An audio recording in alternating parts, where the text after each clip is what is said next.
region for 3 years, and I certainly have not had the experience with the generations of trust issues that have fed into this situation, but I do understand how a traumatic situation like this can have a real impact on individuals, on communities, and on children for a long, long time. I grew up in Cedar Rapids, Iowa, and I think it was about 4 years ago now, there was a major flood in Cedar Rapids that literally wiped out most of the downtown area and wiped out neighborhoods where I had grown up and where I had friends and family that still lived and lost their homes.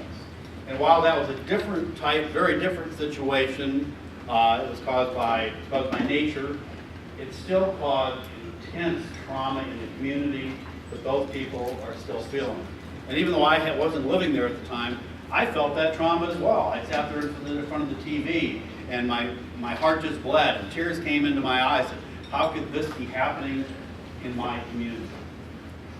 The situation that's happened here in the St. Louis area over this past couple of weeks has been a much more traumatic situation than that could have ever been, because this was caused by human beings.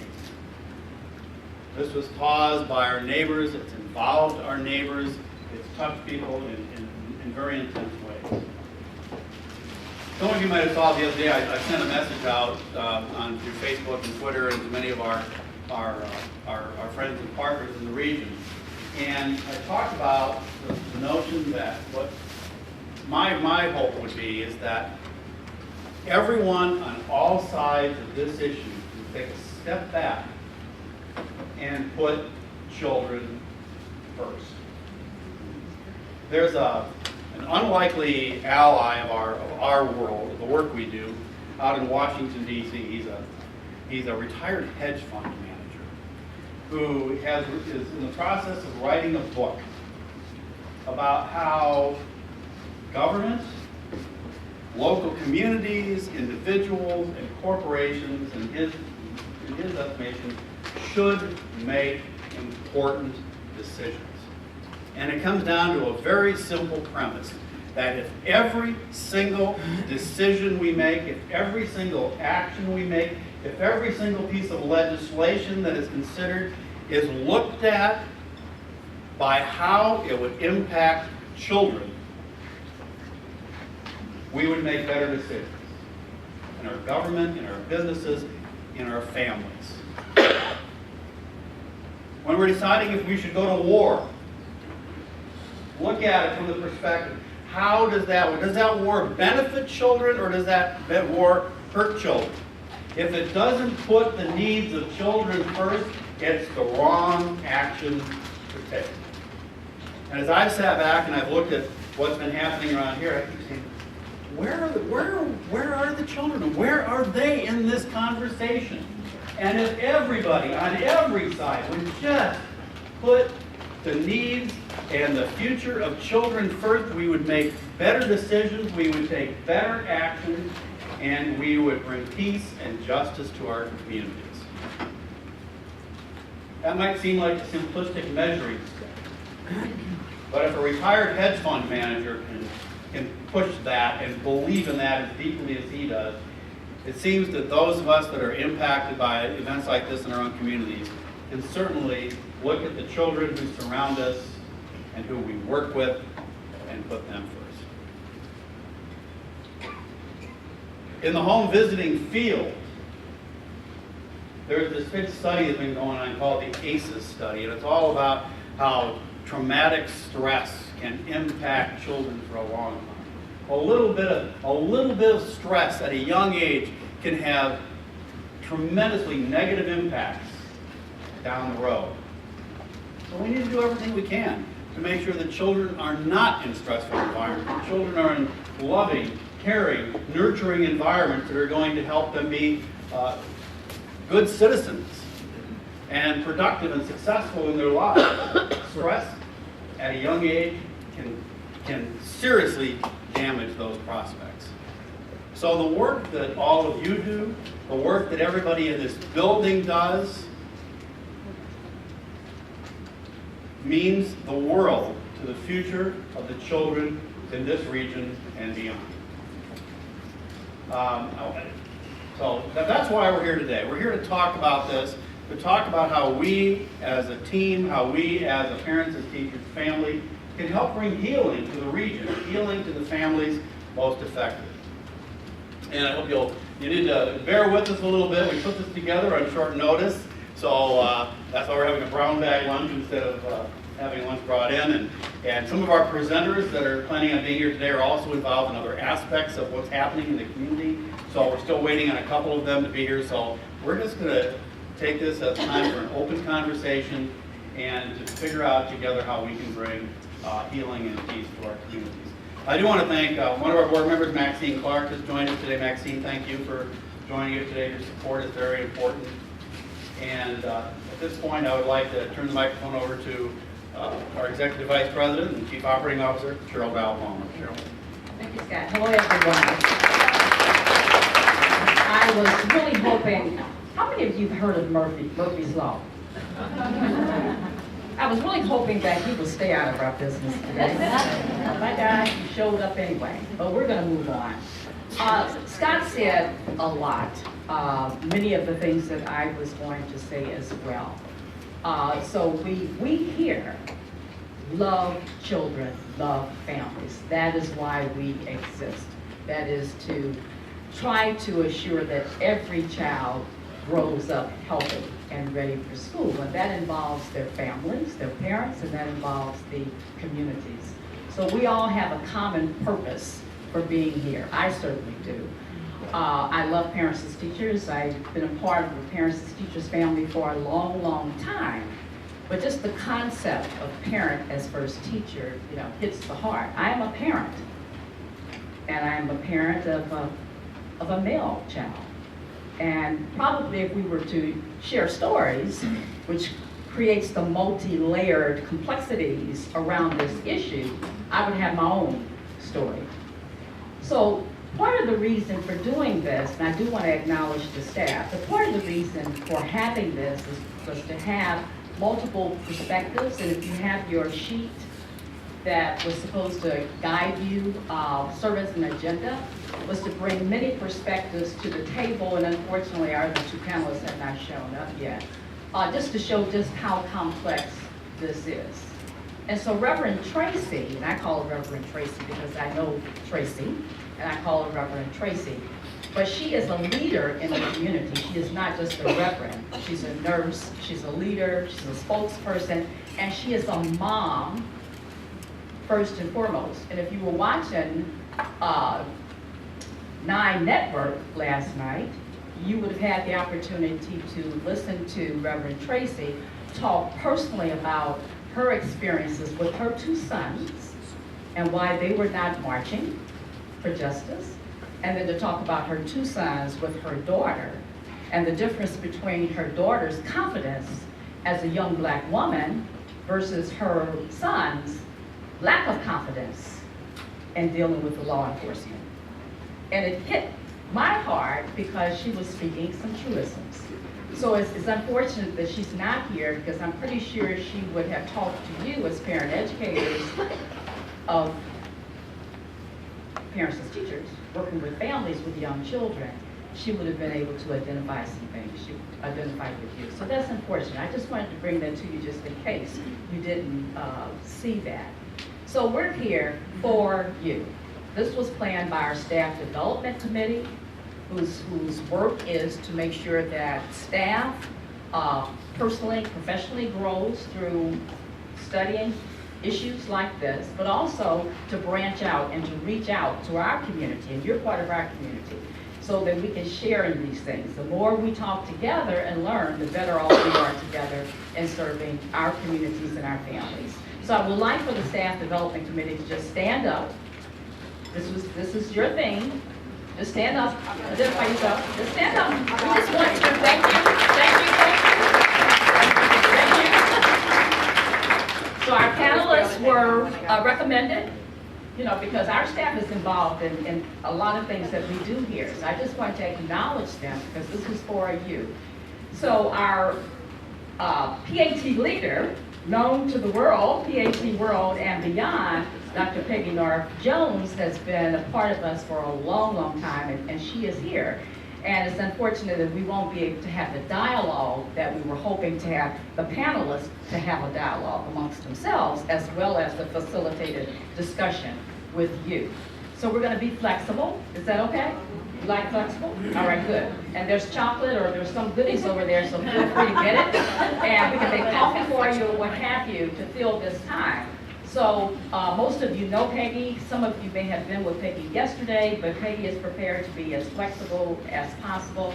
And so I'm not going to stretch this out anymore, just allow Peggy to take over and we'll take it from there. We'll follow your lead. All right. Okay, well, this is, we talked about, we are talking about trauma, and I can tell you my trauma level is about 10 at this point. So I'm very happy to look around and see lots of friendly faces, because I know you'll all be kind and nice, right, and be okay. A lot of you were at the session that 3 of us did yesterday. How many of you were there? So we're going to try and do some very different things, but also knowing that the people who weren't there, I want to cover some of that with them. But a lot of what was already said, I think, is important. So, but I just want to preach to the choir again, because in the last 10, 15 years, what we have learned, I've been around for a long time. I've been doing this for 42 years. I'm at the end of my career now, so I have the chance to kind of look back, but also integrate. And the things that are being done now in terms of brain research, the things that are being done now in terms of brain research, in terms of helping us understand what's going on, are incredibly significant, particularly in these kinds of situations. Because those of you who are older, like me, know that if you go back 20, 25, even 15 years, when we thought about little kiddos, what did we say? They're okay. They're going to be fine. They're too young to remember. It won't affect them, or my favorite, they don't know what's going on anyway. Thanks to the work of Bruce Perry, Alicia Lieberman, a lot of the people around the country who do fantastic work, we know that's not true. That everything that happens, even now we're beginning to grasp, even in utero, that's beginning to affect kiddos from the beginning. Brain development, all of you are well skilled in brain development. You've trained in that, you trained that, you talk to parents about that. You know that the synaptic connections that are going on happen at such an amazingly fast level that we have to pay attention to that. And I remember years ago sitting in this room and hearing, like on his name from Yale, founder of Head Start. Ed Ziegler say, when there was a discussion around the table about no summer sessions, and Ed just stood up in his quiet way after a while and said, "Oh, I didn't know children stopped growing in the summer. So we stopped from May to September, doesn't work." The same thing is true here. So I've had the experience over the last years of being at sites, not of the physical violence. I wasn't at 9/11, but I was at Katrina, I was in Joplin. I have been in numerous communities where we've had parents shot, because I work for the state of Illinois, the whole state. We've had kids shot, we've had kids witness parents being shot, picking them up from childcare. So we've been through a lot of these kind of violence and trauma events. And what stands out all the time is that we have to wrap our arms around, we can do something about this. We can do something. People heard me say yesterday at Katrina, when we were there 13 months after we were in Baton Rouge at Renaissance Village, the one thing that the parents at Early Head Start and parents as teachers that we visited said, why didn't somebody come and tell us what we could be doing with our children?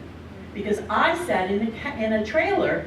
The one mother I was talking to had 2 kids under the age of 5 and was pregnant, and she said, I've been sitting in a trailer for 13 months, scared, worried about my children, and having no idea what to do. And what we did simply was like the paint stick with the feeling faces. We said sing, we said read, and they were just astonished that those were important things to do. And you all have that in your repertoire. You all know that. You know that, and we'll talk a little bit about that, but those are the things that are phenomenally important. So that's kind of the overview. What you do matters. What you do in the next months will matter. Bruce Perry said after Katrina, one of the biggest tragedies in the world was that there wasn't a focus, as Scott was saying, on early childhood. And those are the kids that are going to grow up and carry those memories forward. These are the kids in Ferguson who are going to grow up and carry those memories forward. And if we don't intervene, if we don't support the parents, if we don't support the community to know that we can make a difference in how those kids take those memories forward, if we don't take that in a way that says to these kids, let's talk about it, let's think about it, let's see what we can do, what we can make out of this, then we fail. Because these are the kids that are our next generation.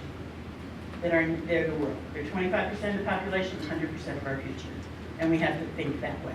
So you all, and I'm so happy that you're in this room. I'm so happy those of you who had the opportunity yesterday, because hopefully this can tweak your thinking. It can put some thoughts in your head about, yes, I can do something. I can do something on every home visit. I can do something on every move in a classroom. Every parent I talk to, I can make a difference in terms of what children are going to take. Does this make sense, everybody? So I know that you're already underworked and overpaid, right? So we're just adding a little more responsibility on you to add this to the things that you need to take as we move forward in the next days, weeks, years. I want to backtrack, though, and start at a different place. And that's because what the research also tells us is you've got to start with yourself. Just as you will tell parents how you feel and think and are being is critical to how your child's going to do, we have to start with everybody in this room knowing where they are. And that's why I'm sorry the diversity's not here in the panel, because I think they would have much to add to that. But I'm going to start with just having you watch a video. And while you're watching it, I want you to think about three things. There are two characters in the video. I want you to think about both of them, their perspective, but I also want you to think about yourself. Okay, so I want you to touch your own feelings and the things. And I will say, for some of you, this video from a movie may be a little hard to watch. And if that is, I assume you'll take care of yourself. But we just need to watch. And it's about 4 minutes. It's the one, the cougar? No, the cougar one. Okay.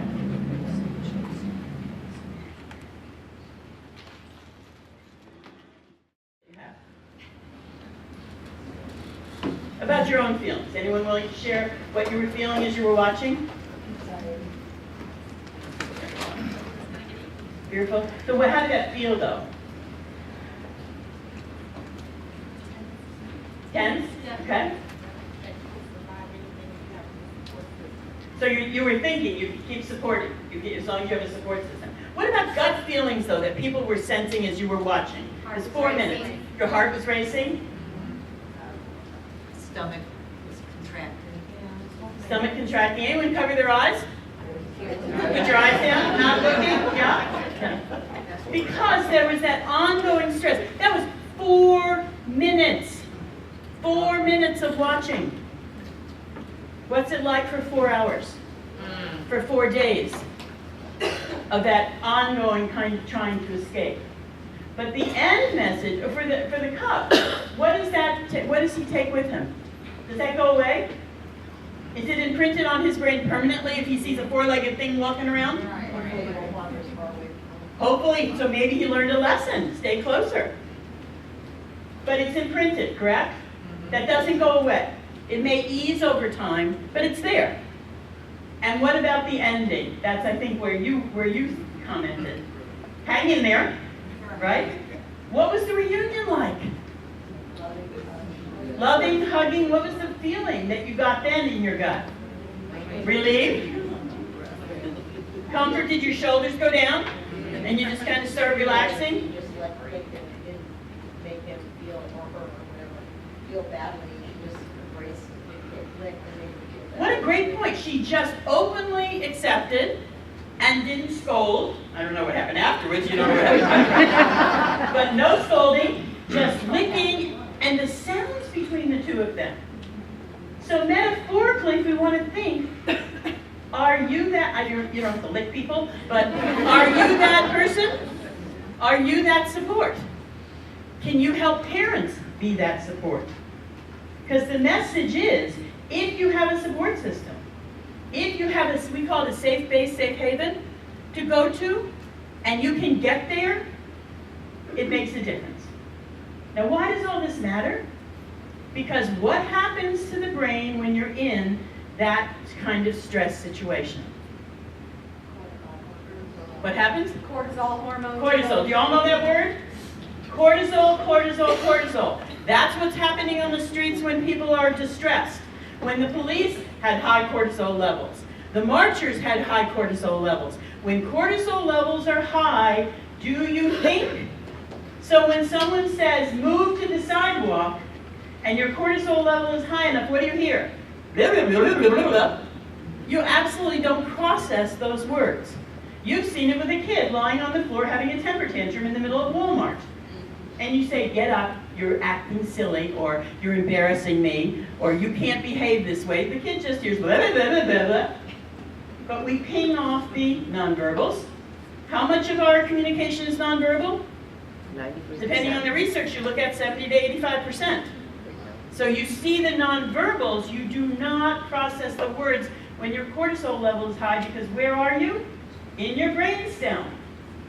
And you only have 3 reactions in your brainstem. What are they? Survive. Fight, flight, escape, or go crazy. You've got that one there if you need it. So when your cortisol levels are high, you can only fight or flight. And what we know is for children exposed to chronic violence, kids who are in these kind of situations of trauma, their cortisol levels elevate. And coming back to what Scott said, what's so bad about that elevation of cortisol in these little guys is what? Their brains are developing. So my brain's going the other way right now. So big surges of cortisol for me aren't terrible. They're not wonderful, but they don't have the same impact. But if you're constructing a brain, if you're making neuronal connections, and you've got cortisol zapping all over the place, what happens? So I want to show you a little quick video about that. Can you put on the one that says brain change? You have to figure out, I think, a way that you can translate that information into ways that supports parents' thinking so that they can begin to understand that. So while we're at this point, what I'd like you to do at your tables or in your little window groups or wherever you are, is I'd like you just to go back so far and talk about, in terms of watching that video and hearing about brain, where you are, what you think in terms of your feelings about everything that's going on and now looking forward to, because many of you are going to start work on Monday, right, doing this work? Yeah. Or started today? Actually, Tuesday. Okay, Tuesday, I'm sorry. So just chat with each other about what you're feeling, what you're thinking. Some of you have been to a bunch of training in the last 2 days, but where are you at? What are you thinking? What are you thinking are the big things for you to do? What's going to be hard? What are you working on in your own head? All about you, not others. Okay? Go ahead. You might want to introduce yourselves to each other if you don't know each other first. As you're moving forward in your conversation and getting to the end where we're going to stop, I'd like you at each table to pull out 3 emotion words that you all can kind of agree on or floating around, or that you can at least share understanding of. 3 words, 3 emotion words. Anxious. Worried. Confused. Avoidance. Avoidant. There's guilty over there.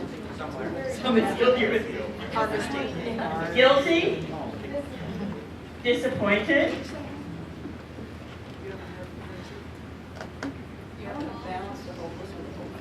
Hopeful. Okay, so we get some of the other side. Hopeful.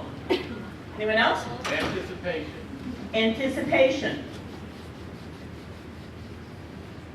Oppressed. I'm sorry? Oppressed. Oppressed. Others? Depressed. Depressed.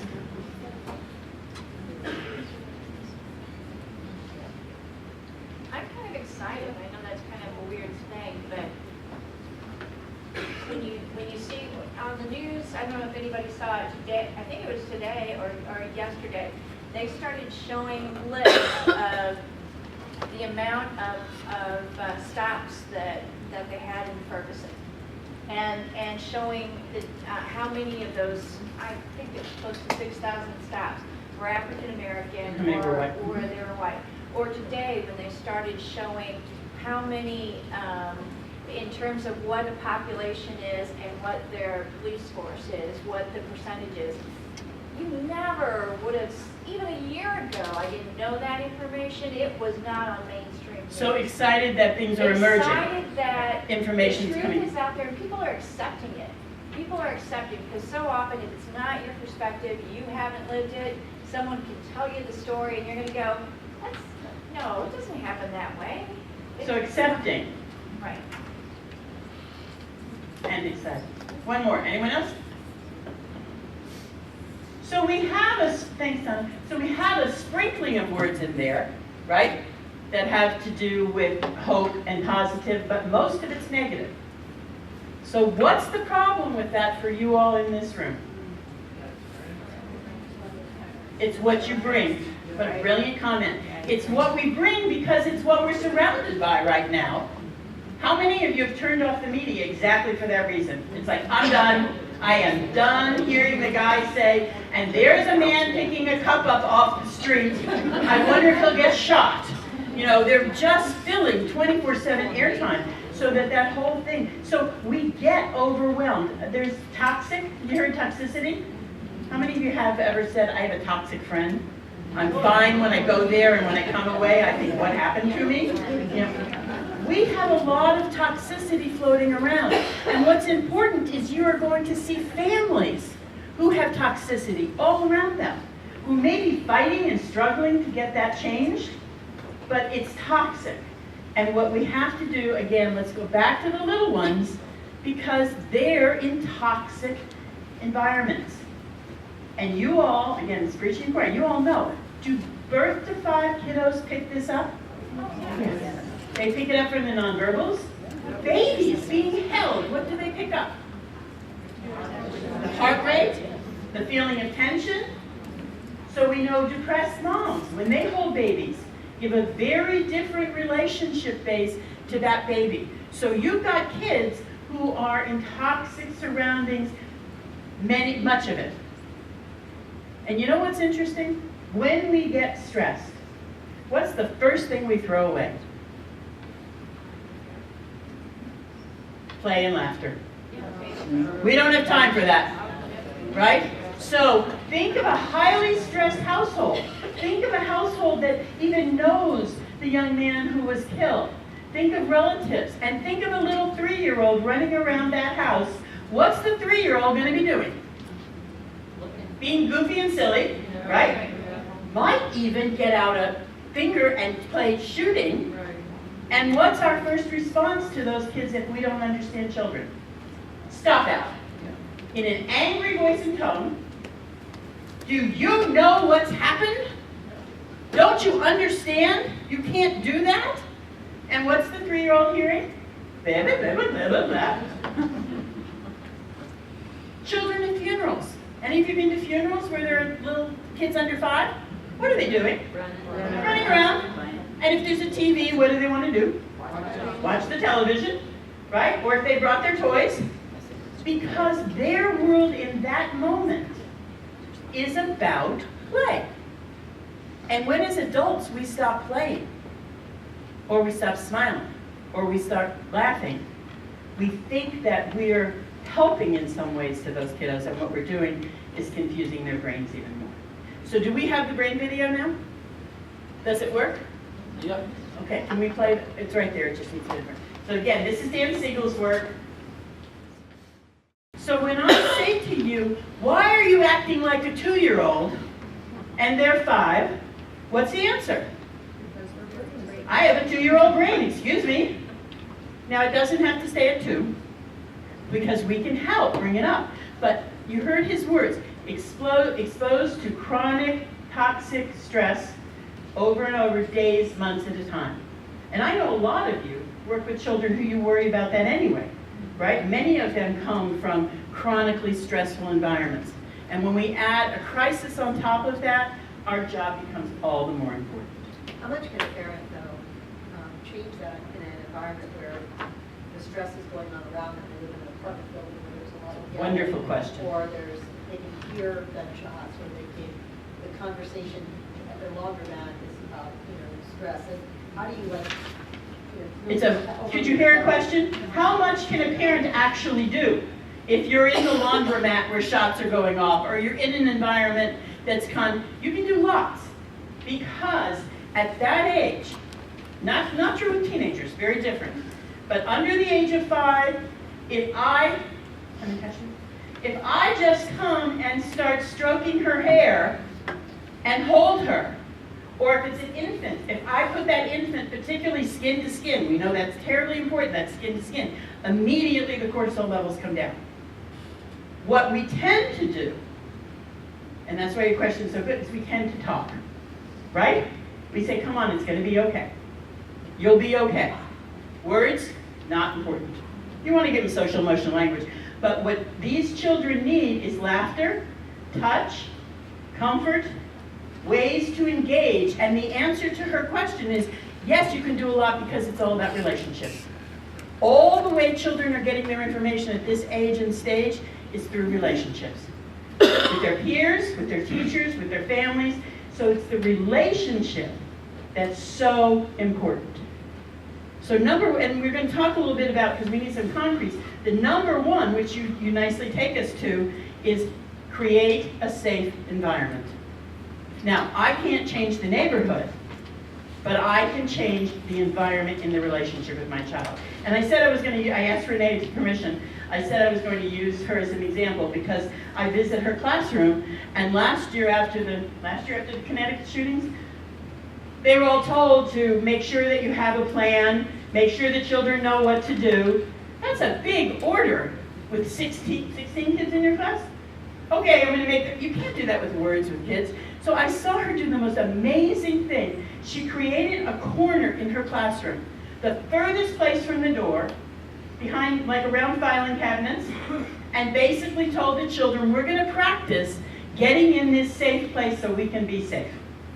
And she did it with them numerous times. It's kind of game-like for kids almost.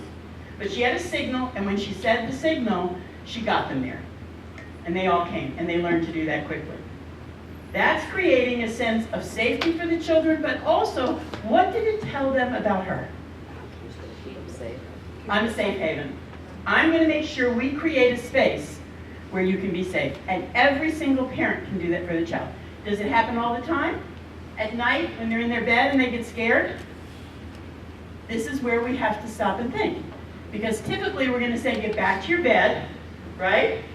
But when stress levels are high, and when children under the age of 5 need comfort, we have to shift our thinking from that old way of thinking of, you need to grow up, act your age. We're not going to do this. And the baby, if they could talk to you, would say, what? Why not? Feels real good to me. Or as my daughter said when she was about 2 or 3, you have daddy to sleep with, I don't have anybody. That's a really good point. What do you do with that? Because if I'm really scared and you're telling me I have to go, children can't self-regulate. And when their cortisol levels are high, they can't. But that's why when you start up your classrooms, or you start visiting and you've got a kid running 100 miles an hour, and you're going, you have to settle down, you have to settle, those are useless words. Because again, if they had that little bubble over their head, what would it say? Well, I'd like to, but I can't, my cortisol levels are a little high. I always tell people, use the example, you slam your hand in the car door, and your neighbor comes over and says, oh, you'll be okay. What do you want to say to them? Shut up, go away, you're not helpful. But we do that to kids all the time. Brush it off, you'll be fine. Especially in times of trauma and crisis with children, we cannot say brush it off, you'll be fine. Because they're not fine. They wouldn't be reaching out to you if they were fine. They can't self-regulate under the age of 5 without your help at times when cortisol levels are high. Does that make sense to everybody? But how many times do you hear people say that? You'll be fine. Be strong. Come on, shake it off. I've seen it in the ballpark. Kid falls on the bench of the bleachers, and they're crying, and someone says to them, oh, come on, you're fine. Well, I don't think so. My knee doesn't seem to think I'm fine. I was going to ask a question. Peggy, Oh, I'm sorry. I'm sorry. I remember when I was little and he would fall on the ground and my dad would say, let's check the sidewalk and see if we See if we cracked could the broke the sidewalk. sidewalk. And it did sort of make it different, you know, because then you start to feel sorry for the sidewalk instead of for yourself. What she's saying is you check the sidewalk, which to me, how I interpret that in my thinking is that's playful. And when you're playful with people, sometimes that does work to bring the cortisol levels back. Donna, and there was one over here, I'm sorry. It's okay. Do you remember? Yeah, talking to parents about cortisol and all of this stuff, some of our parents probably wouldn't get that. So I'm thinking a different word that I think I want to use is distract.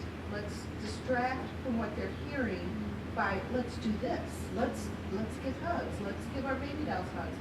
So I think sometimes we need to find a different word to use. I think that's a great point. And I think Becky Bailey's terms work very well. You're in your front brain, you're in your back brain. If you want your child to calm down, they can't be in their back brain. So let's get up to our front brain and see if we can calm down. But I have to help you get there. You can't be, that's why timeout is so stupid. Timeout is one of the dumbest things you could ever do in the world for children under the age of 5. Go to the corner and calm down. Hello, I don't think I would have gotten in trouble in the first place if I knew how to stop biting and calm down. So over there, I don't think I'm going to pick it up, unless you're putting a psychologist in the corner with me. But we tend to think if we send them off. Now, I'm not saying that there aren't times children need to calm. You can certainly say to a child, I need you to sit down, I'm going to sit with you, we're going to calm down, we're going to breathe, you can do all that. But to send people off, to handle their stress, to handle any of this stuff, just doesn't work in these little bitty kids. And that's why, again, going all the way back to what Scott said, this is a different population. And you need to be voices out there in the wilderness saying to people, finding a way. I love your question. Let's find what will work with this family. Because the other thing I haven't said is, all these families are different. You've got families who can do really well, and you've got families who are hanging on by a thread. And if you start saying, I need you to help regulate your child, they're going to look at you and say, who's regulating me? I don't think I can do this. I've got a drug addiction problem, or we're homeless, or we don't have food, and you want me to worry about nurturing my... Well, my response is, can we at least throw a ball back and forth? Let's take it right down to that level with not even using some words. That's what you can do. You can play. You can smile. Singing. Is there a reason protesters sing on the street? It's calming, and it's part of cultures for eons and eons and eons. People sing. Singing with little kids is wonderfully powerful. It brings stress levels down. Donna put up, I'm going to put up a little bit of this PowerPoint. This was done by Strengthening Families Illinois, and I wanted to share a couple of this because we're throwing around words. What is trauma? It's a psychologically distressing event. Look at the words, that's outside the range of usual human experience. Has your last 11 days been outside the range of usual human experience? I don't know you, but I didn't take this class of how to go visit families when. This is all new for us. How to bring kiddos into a classroom and help them when. So that's one. And experiencing or witnessing an event in which a person believes his or someone else's life is in danger. Can you go to the next slide? You may hear in some of the work you do about post-traumatic stress disorder, and I will just tell you that in the field in general, there's huge controversy about children under the age of 5 being able to have post-traumatic stress disorder.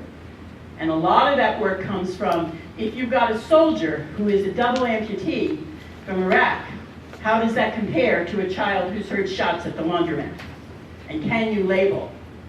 So nobody knows where that's going to go, but right now we don't use post-traumatic stress disorder a lot with children, but we talk about post-stress. Go ahead. This comes back to you. This is the mama bear at the end of the rock. Not all children who experience trauma will respond in the same way. You've all worked with families where one child who grew up with an alcoholic mother and an abusive father is a lawyer or a Supreme Court judge and the other's in prison. What's the difference in those two kids? We've spent lots of time researching that. And basically what it comes down to is resiliency, what we call resiliency, and it has to do with protective factors.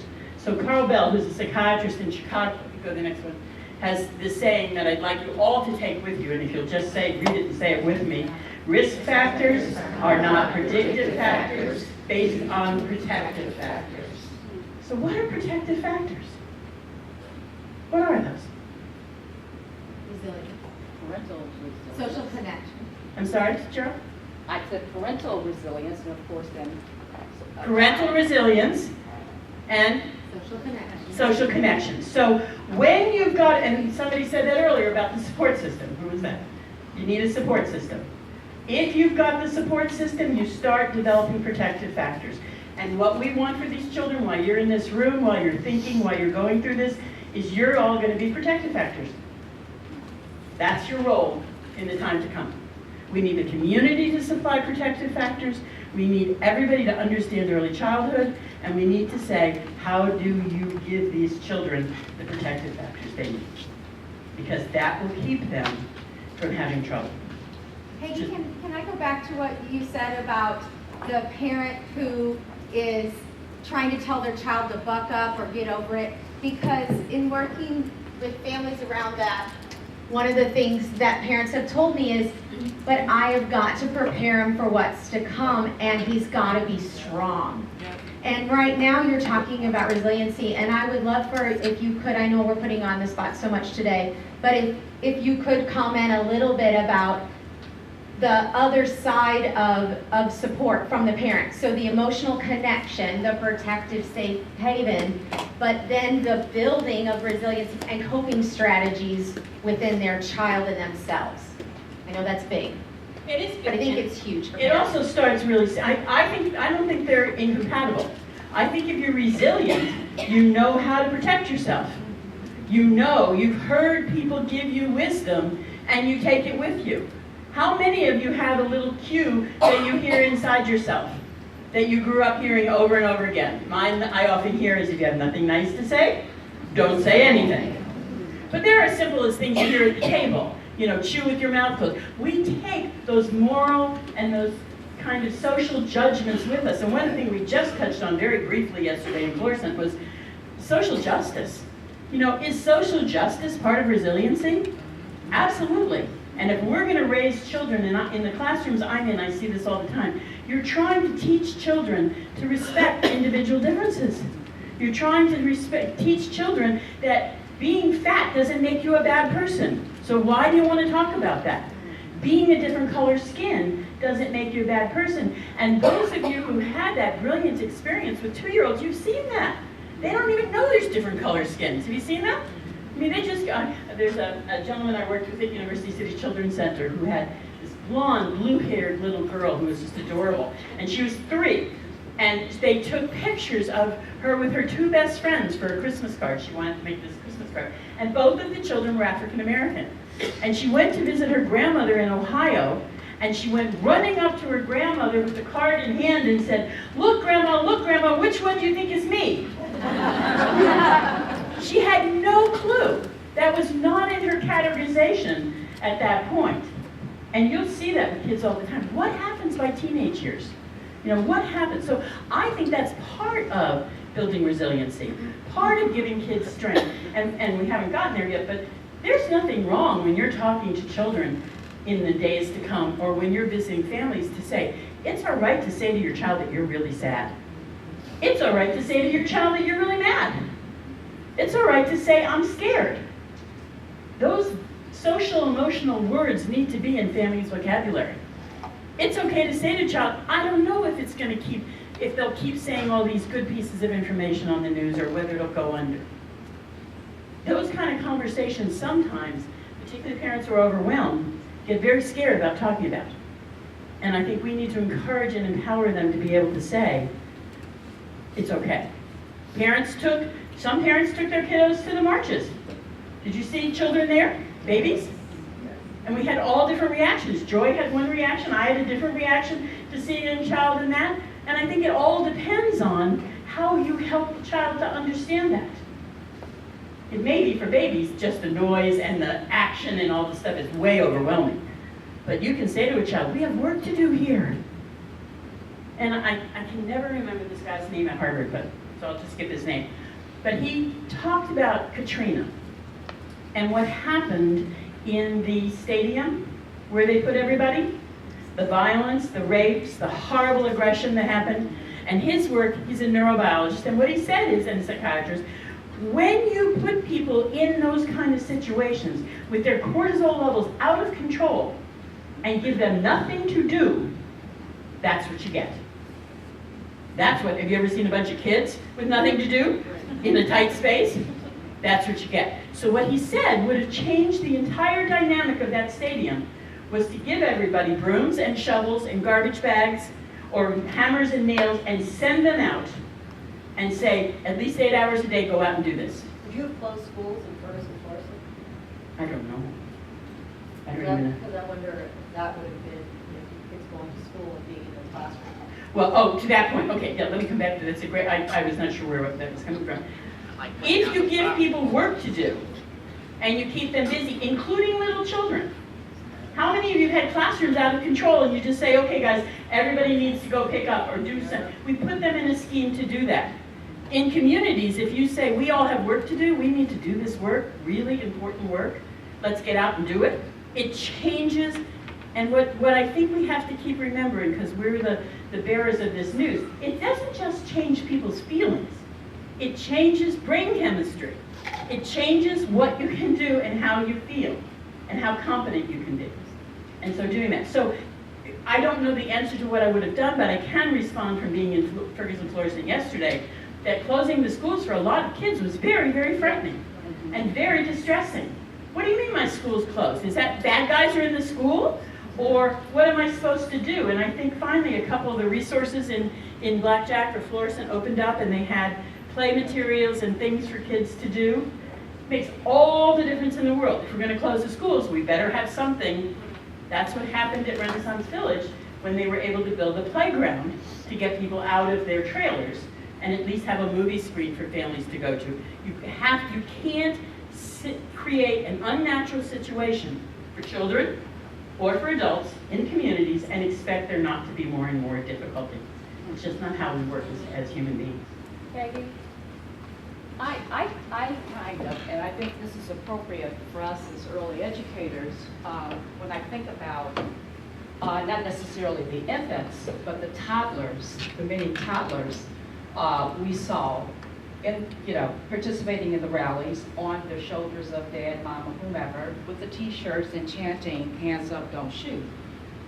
How do you balance that? I mean, it's too bad we don't have our panelists here who could share some wisdom with us in terms of, as we said, buffering that trauma, because you can have two different kids who participated in such a thing. One kid will understand what it means, okay, in terms of justice, and the other kid can become frightened. Absolutely. And will forever very aggressive, frightened and very aggressive, and grow up that way, and fight law enforcement, whatever. So us, we as early educators and those who are working with parents directly, and if you're in Ferguson, Florissant School District or any of the school districts, there are many people there with their children, what do we say? How do we discuss that with families when we know what the result can be if the wrong messages were received by those young toddlers? It's another fabulous question, and I think it's got so many sides to it, and that came up some yesterday too. What do you get when you get kids in the classroom and you start talking and they go, policemen are bad, and you got half the class saying that, and then other children saying, oh no, there are helpers. Yeah. What do you do with that dialogue? And I think if you saw the clip yesterday from Edwardsville, did you all see? From the superintendent of schools in Edwardsville, yes. who had to stop conversations in the high school because he thought it was going to threaten the getting along of the children in the high school based on the level of those conversations. So you all are in a tough situation because if you have to be very careful of not giving your value judgment at the same time you're educating.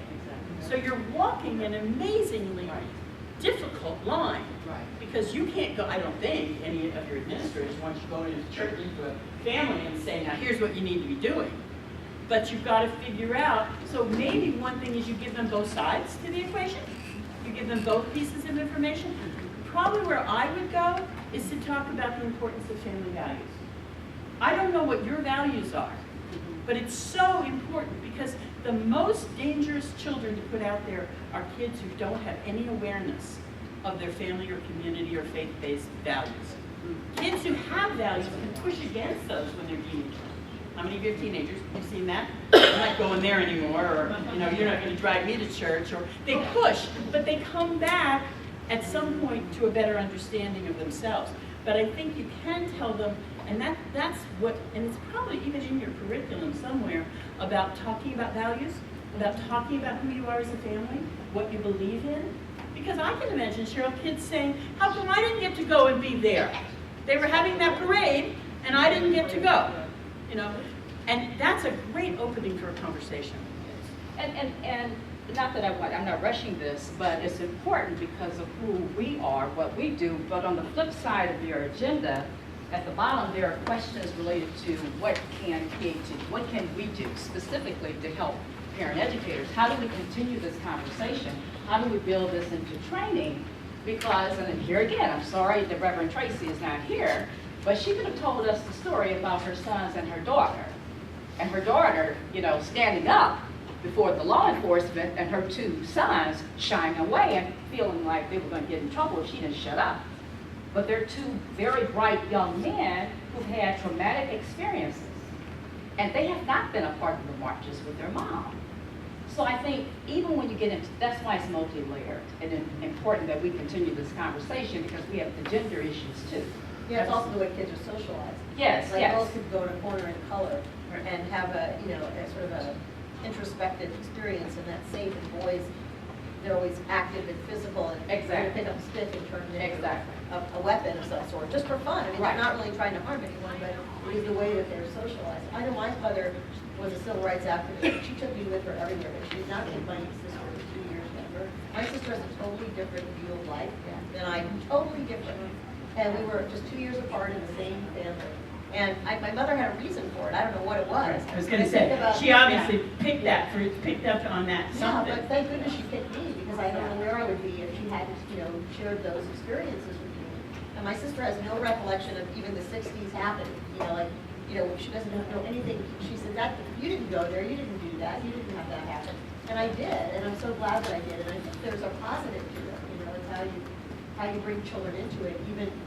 There must have been a reason she didn't include. But let me dovetail on something she's saying, because I think it comes back to another point we said before. It depends on the resiliency and the strength of the parent. You have to have a parent who can handle that, because otherwise you get tension and confusing messages. So empowering, it all starts from us feeling comfortable ourselves.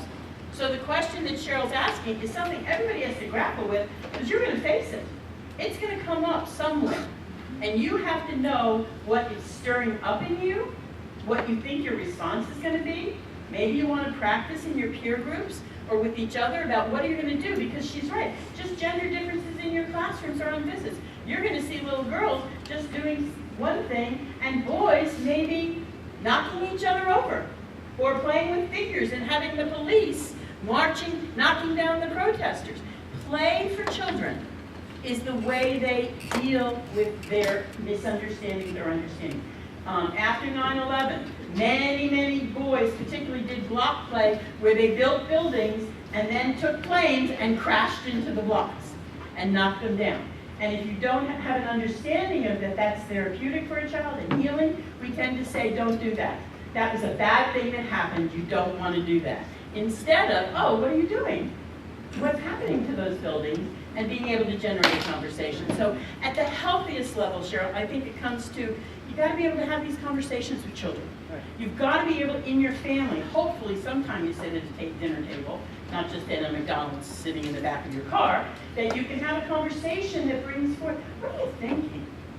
And that's the other thing I want to leave you all with in terms of thinking about children. Don't tell children what they're thinking. Don't tell them that you're worried about what they saw. Ask them, what did you see? What do you think's been going on? Why do you think school was closed? What's their opinion? Because they have all differences. There's a wonderful quote about a child who was talking to his mom and said he'd seen all the stuff happening on television and this boy was killed and things were really bad. But he said to his mom, I know what's going to happen. And she said, what? Thinking that he said, they're all going to live happily ever after, because that's how all the books end. Yep. That was how he was putting it. So if you had gone down a long road with him about, I know you're worried, he'd already moved to happily ever after. which we can only hope. But you've got to ask children. You've got to ask the parents you visit. You've got to say, what are you thinking? What are you feeling? What's on your mind? We can't assume. One of the biggest things in trauma work is never assume. Never, ever assume that you know what someone's feeling or thinking. Because everybody's different. Children are different, parents are different. Okay?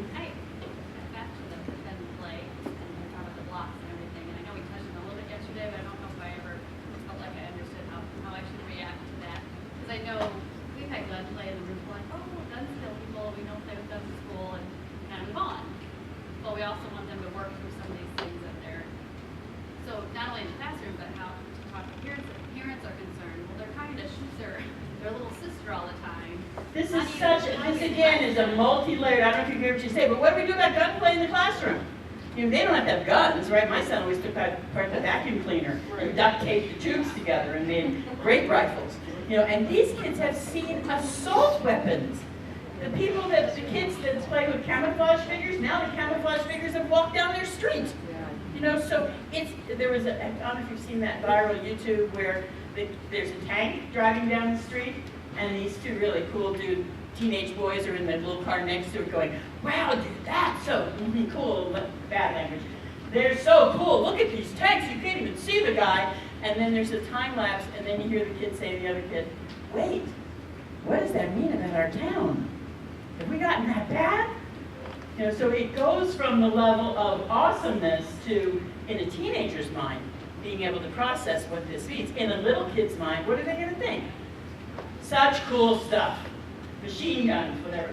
So in answer to her question, I think there's a real dilemma because the research, and this will go against, I'm sorry, administrators, research does not demonstrate any significant contribution to gunplay to violence in children. None. People have played cowboys and Indians forever. They've played with cap guns, they've played with all, and there's no indication that it contributes. But if you have a rule, then that's, I think, the place you go with kids. In this classroom, we have a rule that you can't shoot things at people. But the conversation that comes from that is, what were you thinking when you were playing bad guy, good guy? And talk about the bad guy, good guy stuff. Now again, we talked about this a little yesterday, the bad guy, good guy stuff's gonna be different depending on what household you're in and what room you're in and what kids you're talking to. Who's the bad guys here, who are the good guys? You're gonna have two little kids playing very differently. You know, the cops are all bad, the other guys are the good guys, and vice versa. So I think it's a conversation. You asked me yesterday about books, and I racked my brain. I really don't know a book that talks about gun violence for children or aggressiveness in that way. So I think it's a constant conversation. And not all of it can be done in circle time in big groups. Because kids are reacting so differently, some of this is going to be taken aside and saying, what are you thinking? What's going on in your mind? Can we talk about it? And I don't know if that... Why? So, yeah. I mean, I've had conversations before when kids said, well, that person would be dead. They would never, you know, so they were talking amongst themselves, and so then I started saying, well, do you know that was real? That they wouldn't be here anymore, kind of thing. And we've had those kind of discussions in past years, just with a few kids that were dealing with it, but I didn't know. The other thing to remember, just to take some of the tension off all of you, do kids learn one trial learning? Repetition, repetition, repetition. So unless it's an incredibly traumatic experience with a child playing guns, if you stop that gunplay and do redirect or distract and go somewhere, that's okay. If it happens day after day, then you've got to be at a place. And we haven't said that, but I want to give you the 80-20 rule in trauma and in most things. 80% of the children, 80% of the families, 80% of the community people are going to do okay with all this. 80%. 20%. And you'll know what to do with those 80%. You'll know how to answer the questions. 20% are going to have you scratching your head. 20% are going to need more than you can do. 20% are going to send you looking for resources and referrals. That's just the way the population tends to fall. It's very, very hard to deal with that 20%. So you've got to build a resource capacity. You've got to know, parents as teachers may be able to help you, your district. You've got to know what to do in those situations where you're going, this looks more than what I was thinking. This doesn't seem like the normal. David Levy wrote a book, The Wonder of Boys, and in there is a great section about the pretend play with guns. The Wonder of Boys is the name of the book. By David Levy. And it's a great section on how important the gunplay is. Gunplay is. But you can't put that in the face of your district. Right. So if there's a policy, but you can tell parents at home, if they're playing guns, let them play. I mean, did any of you grow up playing guns? Space, we played space guns because it was in the 60s when space was just starting. You had these incredible weapons. I want to show you one other video, and then I want you to do some talk around your table to keep in your head of everybody has their own shark music. The teenagers actually in this program in Washington named it shark music because they said that's what it felt, it's the Jaws music. But that's what it felt like, is that the shark is coming after you. But we all have that very different. I was bitten by a dog as a child. Anyone else? So when you see dogs, does your shark music go off? Not anymore. Not anymore. Mine still does. But it depends. If there are conditions, if it's loose, Depends on the if dog. it's coming at me, if it's a black dog. So I have certain associations. All of you have situations, something happened to you early in life. Anyone in here afraid of snakes? You ever have an encounter with a snake that started that? Why do you have shark music about snakes? Your mother was afraid, so she gave you her shark music. So all kinds of things give us shark music. So then I need the circle of security one. So this is the graph, and as we work in groups, I just want to give you this because I think this is a graphic also that helps you. This comes, as I said, we don't need to recreate the wheel. All this stuff is being done by heavy-duty researchers all over the place. This is called circle of security. And if you can see the image, does it get any bigger? What you need to think about is there are two sides to the circle. The top is the secure base.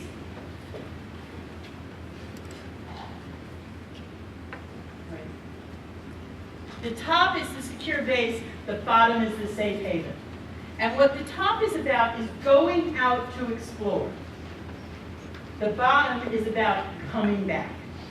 And for children birth to 5 who grow up healthy, who have a good sense of themselves and others, this circle is complete for them all the time. The hands you see at the other side is the helping hands. So, I'm going to take it away from trauma for a minute.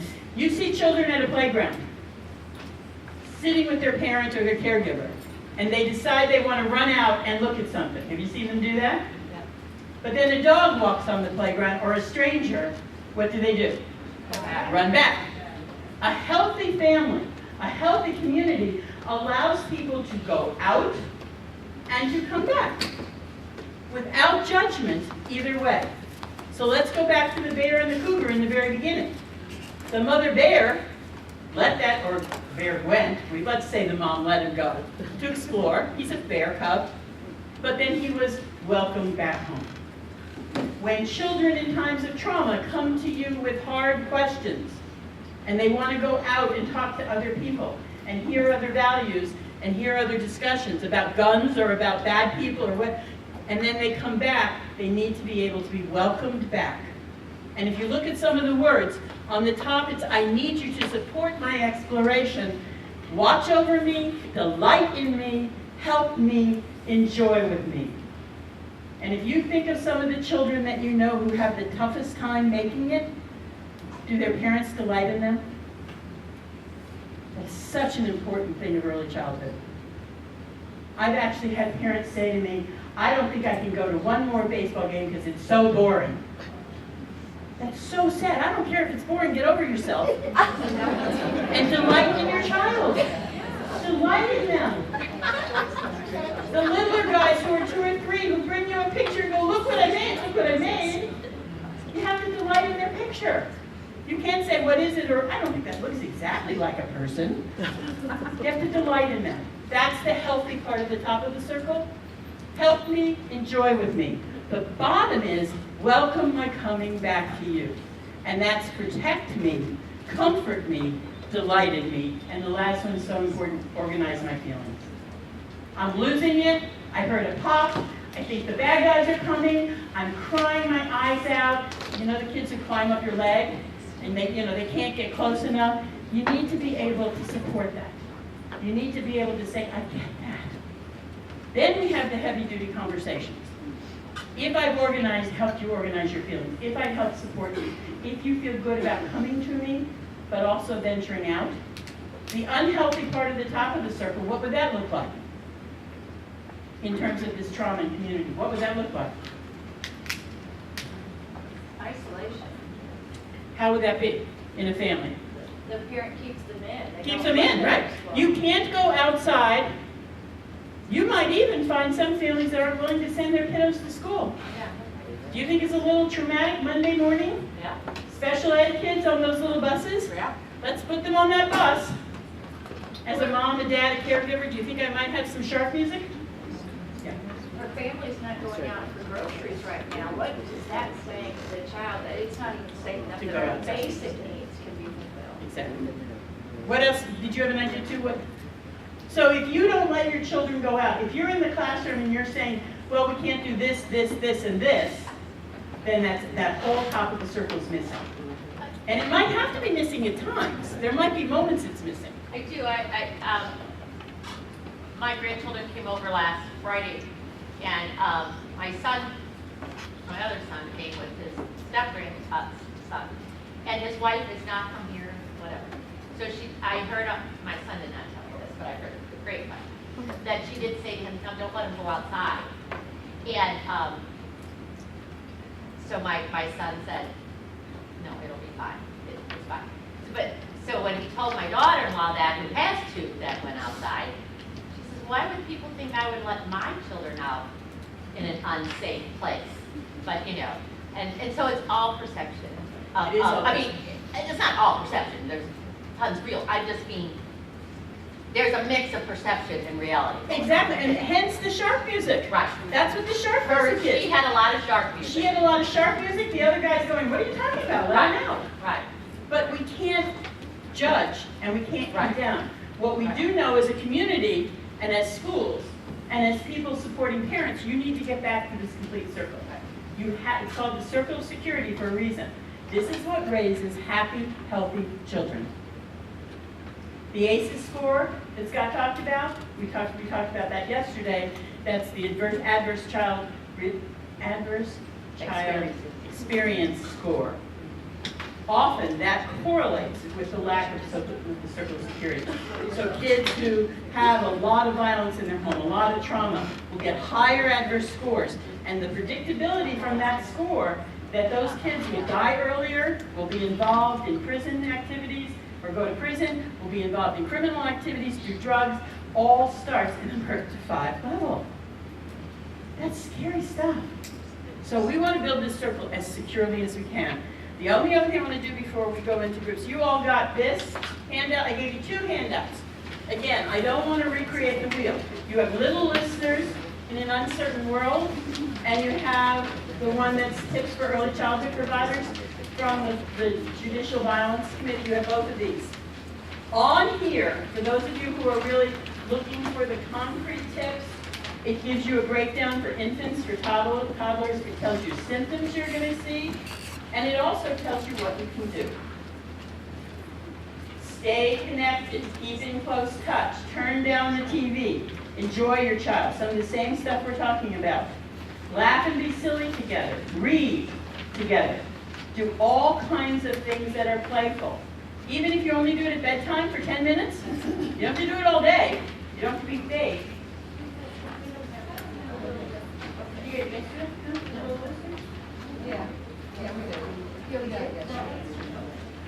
And what are you going to see for symptoms? The same things that are said over and over. You've heard psychiatrists interviewed this week. You've heard same symptoms. Clinginess in some kids, rebelliousness in others, aggression, changes in eating habits, changes in sleeping habits, irritability. Sounds some things like you might experience when you're in a little trauma? Very similar. But with children, they're not afraid to show it. I might try and control my crabbiness. Kids will just be crabby.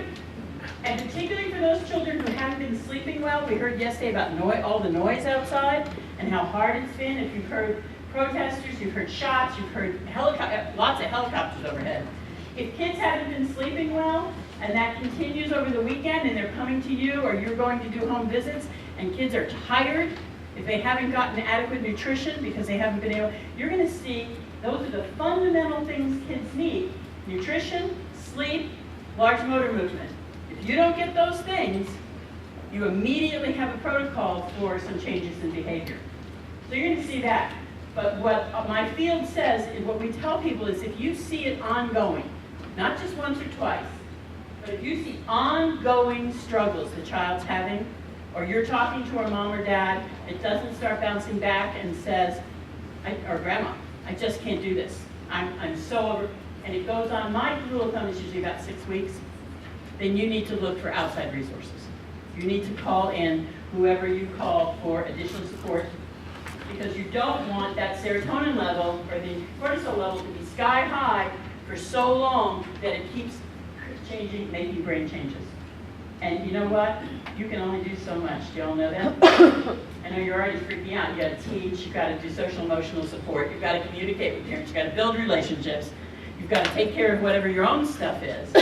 And then we've got to now watch really carefully for those people who are struggling. Make sense?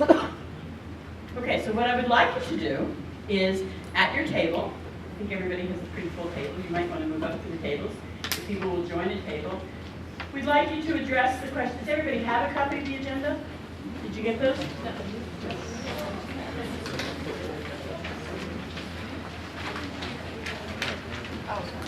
The questions that were put out there for you, and that everybody's very interested in, what do parents as teachers programs need going forward? What resources already exist, including agencies and other providers? What more can the National Center do as a convener of resource? What are your other suggestions, or what are our suggestions? What words of encouragement and support do we offer families? And I'm just going to tell you, they didn't tell me to say this, but I'm going to tell you, go pie in the sky. You know, don't be afraid to say, oh, they could never do that. Just put out there what you think is really going to help you, and I would think next 6 months. Semester ahead, what do you need? Because you've had a couple days of conversation here, but you all know it's not enough, right? 3 months from now, 3 weeks from now, you're going to go, well, we didn't talk about that, or I wasn't expecting. So you're going to need ongoing kind of contact in some way. So use your fantasy, go for what you think would help you, and let's see if we can generate some listen. Does one person at every table take the job of recording the ideas that come up, please? Okay. Here's your cookbook. Go, and here's your meaning. You have to make meaning in your family. You have to make meaning in yourself. And you're going to watch, I think it'll be amazing, you're going to watch little kids make their meaning with each other. They're going to construct meaning out of this. They'll need direction and help from adults. But meaning making is something that drives us all. And then all of us need help looking to the future. So I'm hoping in what you've put down on your paper, which we're going to collect a few of these and we'll leave them with National Center. Can we have, let's start with one idea from each table. So can we start here? Everybody's sucking on their suckers again. Did that feel self-regulating to you? There's something about that, and especially these are horribly sour, most of them. And they just do that. They put your brain in a different place. Good. Can you do that? Sorry. Okay. You have to use the mic. I did. Go ahead.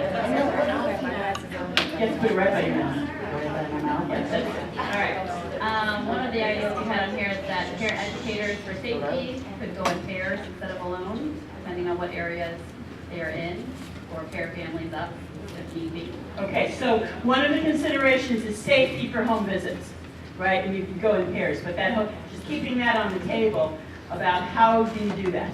What is the feeling? And you know, again, that's a really hard thing for all of us to deal with. If you have that internal alarm that goes off, no matter what your race is or your belief system or where you're going in neighborhood, it's scary.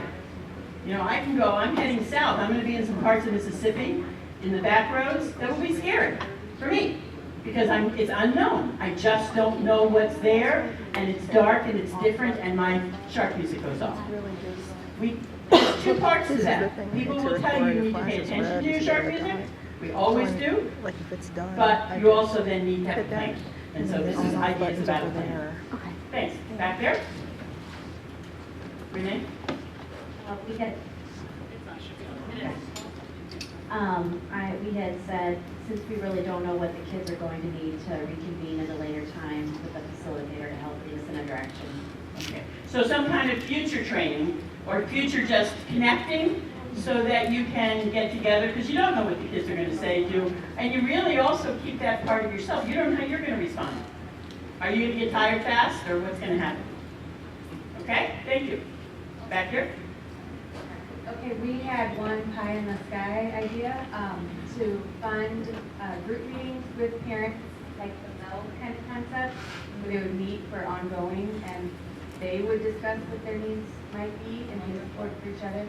So it's funding all of them too. Yeah, don't tap hard.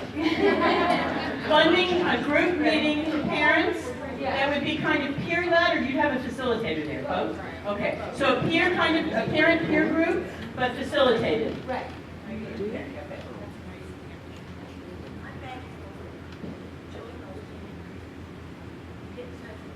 You have to have a mic. She's saying, get in touch with, this is really good. Anyone who needs money, Maggie's saying, just get in touch with her. That's just what she said. We need money.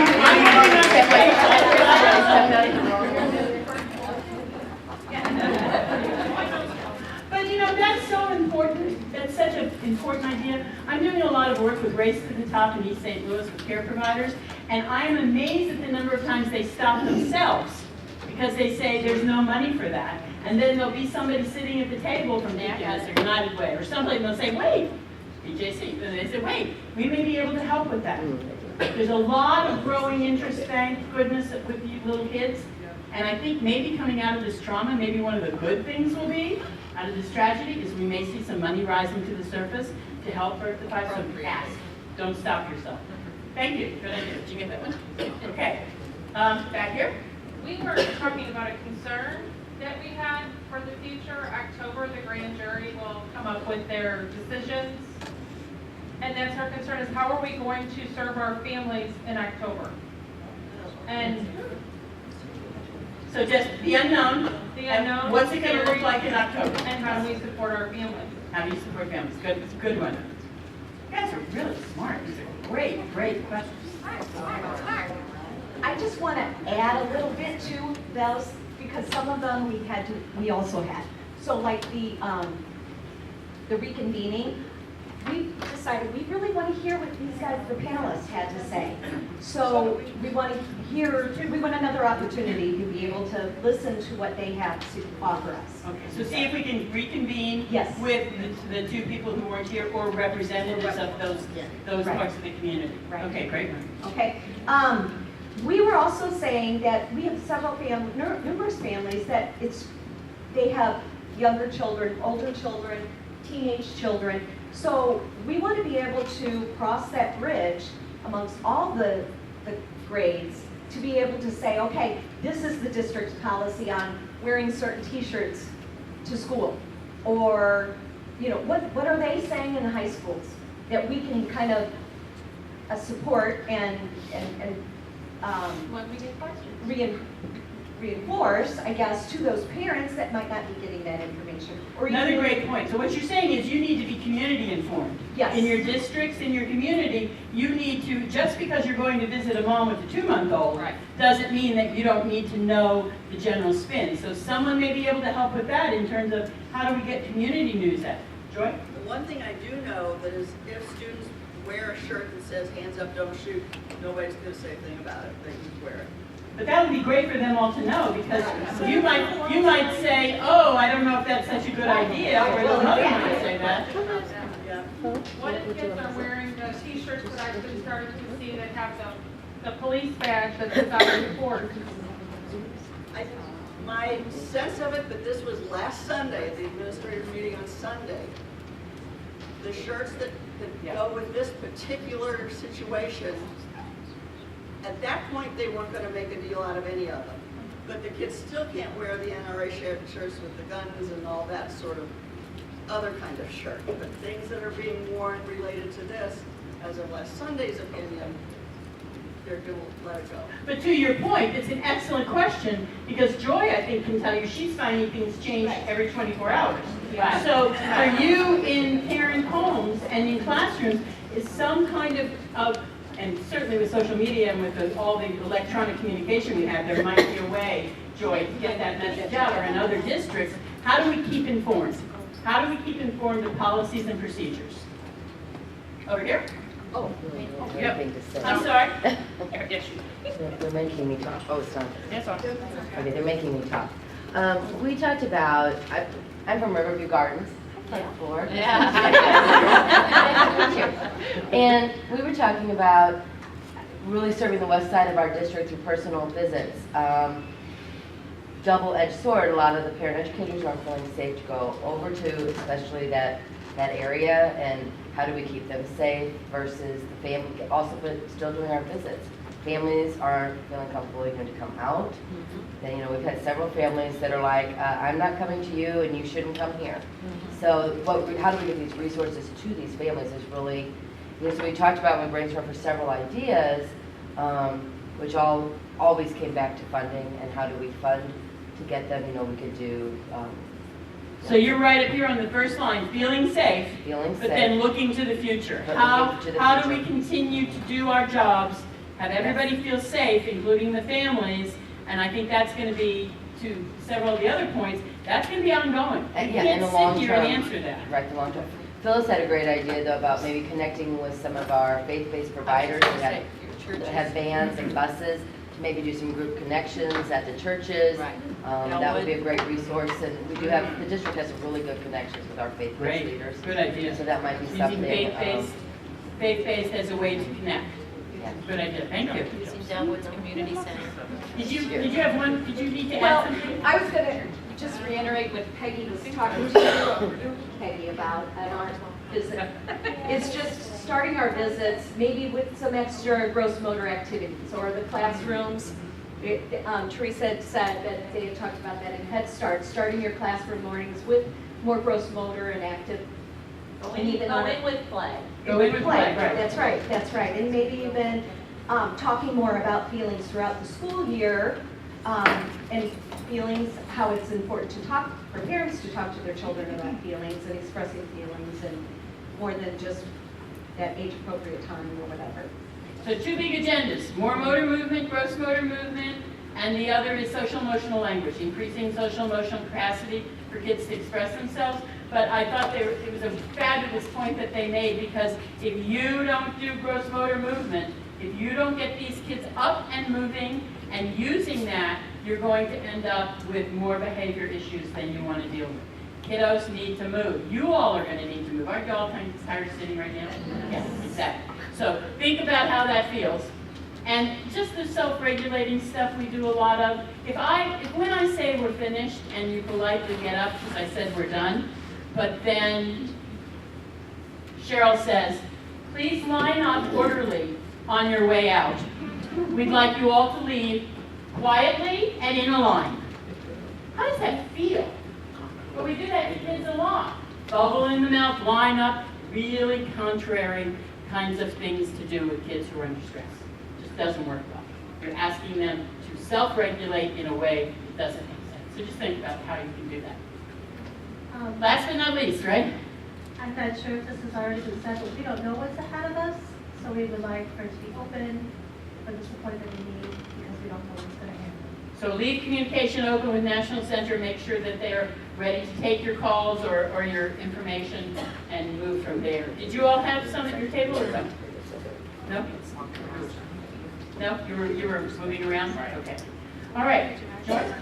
This just sort of crossed my mind as I reflect and hear other people. This just sort of crossed my mind as I hear everybody talking and thinking how I'm feeling. I think we need to understand more about fear and what it's like to be afraid. I mean, when I think back to when I really just started my career, I had one terrifying experience on a home visit. And I was so consumed with my own feelings, I couldn't serve my family as well for a while. So I think we need to acknowledge our own fears as well and say, I need a break. And administrators, we gotta give it. So we may need, you might want a training on fear. The neuro aspects, the neurobiological aspects of fear, but then also the psychological. That could be a wonderful training, because if you're living at heightened levels of awareness for fear, but it also segues really nicely into the last slide I'm going to show before people line up quietly and leave. Because you can't think yourself out of fear. We need to know more about it. You can't, that's right. You can't use words. You can't just sit home and say, I won't be afraid. Because it's the shark music. It starts up. So the last one is, what about you? We know in this field, in trauma work, a lot of burnout, what we call compassion fatigue. Some of you may have compassion fatigue right now just from listening. There's a final handout out on the table, which wasn't in your original. People who were at the meeting yesterday got that, but it's on home visitors and or parent educators and compassion fatigue. But you get compassion fatigue. You get tired. Or if you go to a home and you listen to somebody tell the tragic, tragic story, or you watch Michael Brown's mother and father, you feel something. Because we're all helping people. We're all relationship people. You can't help but get compassion fatigue. So one of the things I want you to be thinking of a lot, and Joy, you were kind of getting there with the fear. What are the issues that you have? And what are you going to do about them? And I'll just throw out a nice acronym from the recovery literature that will help you all, hopefully. And that word is HALT. H-A-L-T. Thank you.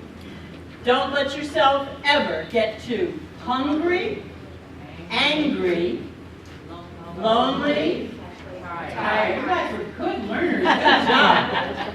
Those are the things that, again, bring up cortisol, knock you down, get you out of your problem-solving joy, that mode that you need to try and get yourself into.